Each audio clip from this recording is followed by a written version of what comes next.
to another rock and roll travelogue. I'm your buddy Bob, and we're checking out the pop and rock artists of the 1950s to 1990s. We're going to be driving through Mississippi today. Mississippi, cotton country. And by the way, well, I've got a T-shirt on. I'll talk to you about it a little bit. I wore a special T-shirt as we drive through Mississippi. And the T-shirt, I don't know if you can read it, says, "Billionaire with a heart condition." I don't know if you get it or not, but it's kind of my weak sense of humor. Anyway, our first stop is at 7364 Easley Road near Gillsburg, Mississippi, and this is in the woods.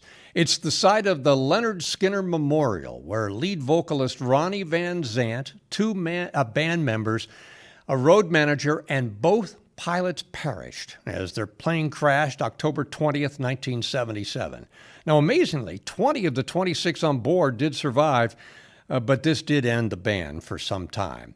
Now, here's an eyewitness account of the passengers. Keyboardist Billy Powell. All I saw was treetops pictured on this memorial. The plane was heading to Baton Rouge, Louisiana for a concert date at LSU there and apparently ran out of fuel. And if you can see through the sun glare, this marker lists all the passengers.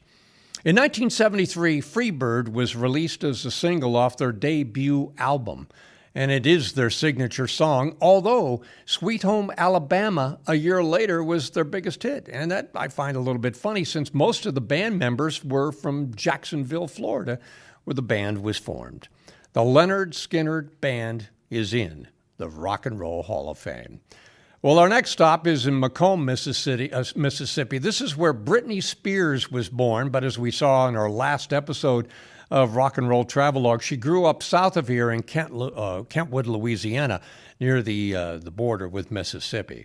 Macomb is the home of Bo Diddley.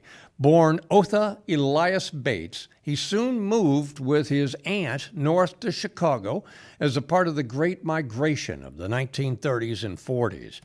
This is because cotton production began to fade, in part to the mischievous boll weevil. Well, in Chicago, he studied classical violin, and he took up the guitar at age 12. He's one of the founders of rock, Bo Diddley is. He recorded for Chess Records in Chicago. You remember we did visit there on South Michigan Avenue when we were in Chicago in another Rock and Roll Travelogue episode. Here's a mural next to the Bo Diddley Pavilion in Macomb, Mississippi. Bo Diddley is in the Rock and Roll Hall of Fame. Up to Winona, Mississippi, a town of about 5,000 people, Roebuck Staples was born here. He'd become known as Pop Staples. He was a noted gospel singer, and he too would migrate north to Chicago, but in his early 20s. He continued the gospel group, but by the late 60s and into the 70s, the Staple Singers would become an R&B group with such huge hits as Respect Yourself, a number one, I'll Take You There, and another number one, Let's Do It Again, written by fellow Chicagoan Curtis Mayfield. Many of the early 70s hits were recorded at Stax Recording in Memphis. We visited that previously on a Rock and Roll Travelogue episode. The Staple Singers are in the Rock and Roll Hall of Fame and the Gospel Music Hall of Fame. Let's get back in the car, drive another half an hour up to Greenwood, Mississippi, not to be confused with Greenville, Mississippi. I often make that mistake. This is where young Roberta Streeter spent some of her youth. In her 20s, she wrote a song about growing up in the Greenwood area, and it was the story of a young man who jumped off the Tallahatchie Bridge. Now, by this time, she called herself Bobby Gentry, and the song Ode to Billy Joe was one of the biggest pop and country records of 1967. Grand Boulevard in Greenwood is a beautiful tree-lined street. They are oak trees, and it was once named one of the top 10 most beautiful streets in the U.S. And at the end of Grand Boulevard is the Bobby Gentry marker over the Tallahatchie River. The real Tallahatchie Bridge was actually about 10 miles from Greenwood in Money, Mississippi, a wooden bridge. It was set ablaze in 1972. It's been since replaced. Now, in the song, This is where Billy Joe McAllister jumped off the Tallahatchie Bridge. And one of the lyrics in the song is, "And she and Billy Joe was throwing something off the Tallahatchie Bridge."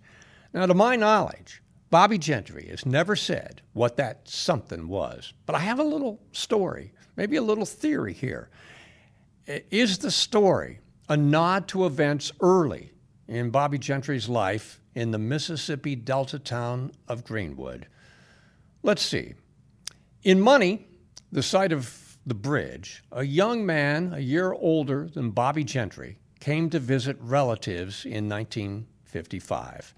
He'd come from Chicago, and this young African-American boy one day ventured into the town of Greenwood, which was a heavily segregated town in the Deep South. He came in to buy some candy.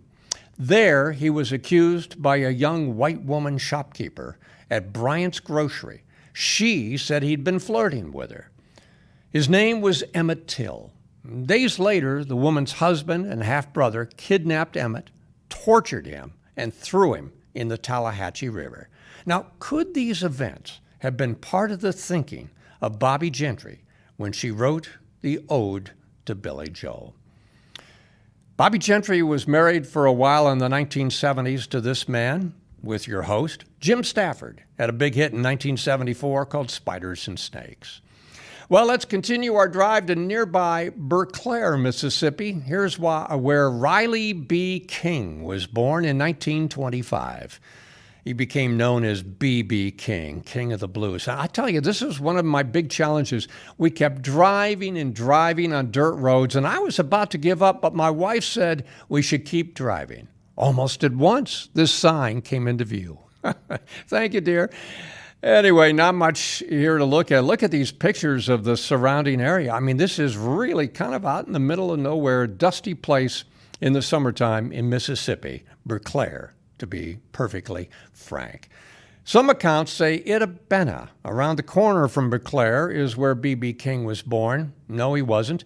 The little town of Itabena, 1,500 folks, is the home of Purvis Spann, who would find his way to Chicago. He did manage B.B. King some, and he appeared on radio station WVON. Those call letters stood for Voice of the Negro. It was owned by the founders of Chess and Checker Records. Now, Purvis Spann is said to be the first to refer to Aretha Franklin as the Queen of Soul.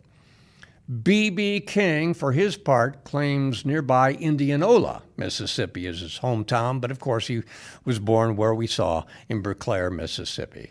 All of these towns are in the Mississippi Delta. Cotton was the big product.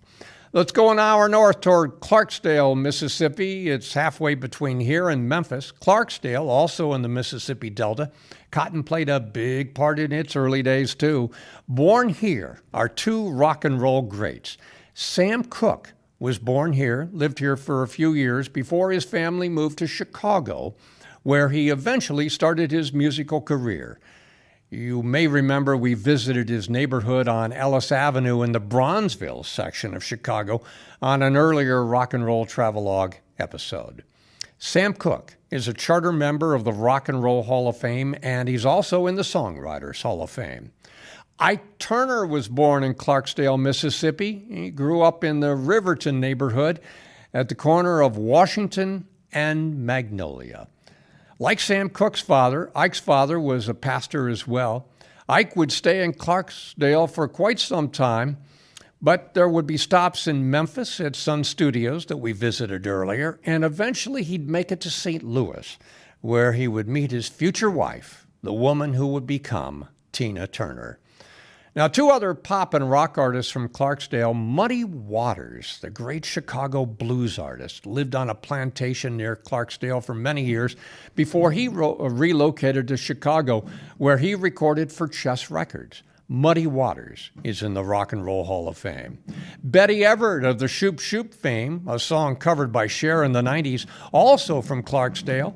Betty migrated north to Chicago as well, and she recorded for VJ Records. And we visited that in a future, or rather a past, Rock and Roll Travelogue episode, right down the street from Chess and Checker on South Michigan Avenue, what was known as Record Row. The Delta Blues Museum is also in Clarksdale. The actor Morgan Freeman owned a business in Clarksdale for a while, and he is one of the very famous residents. Well, let's recap today the Rock and Roll Hall of Fame members that we've talked about: Leonard Skinner, Bo Diddley, Staple Singers, B.B. King, Sam Cooke, Ike and Tina Turner, and Muddy Waters. Well, it's time for me to bounce.